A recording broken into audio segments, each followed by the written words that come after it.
কি অবস্থা তোমার? হঠাৎ এমন কথা? কি হয়েছে তোমার?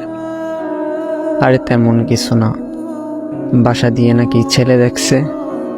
হুম, তো কি হয়েছে? ছেলের নাকি সরকারি চাকরি আছে। থাকতে পারে, জানি না। ও আচ্ছা, তুমি এত কিছু কিভাবে জানলে? তোমার কাজিন বলছে।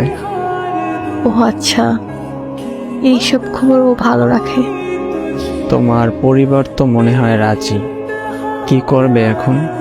আমাদের সম্পর্ক কি এখানেই সমাপ্তি? এই শোন, বিয়ে আমি করব, আমার পরিবার না। আর তোর এত কিছু কে ভাবতে বলছে? তোর সামনে পরীক্ষা, তুই পড়াশোনায় মনোযোগ দে। আমি তোর ছিলাম, তোর আছি, তোরই থাকবো। তুই পরীক্ষাটা দে আগে, তারপর হাত ধরে নতুন জীবন শুরু করব। সত্যি তো? হ্যাঁ সত্যি।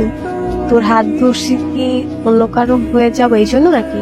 শেষ অব্দি তোর সাথে থাকবো, এটা মাথায় রাখ। পড়তে যা এখন। আচ্ছা।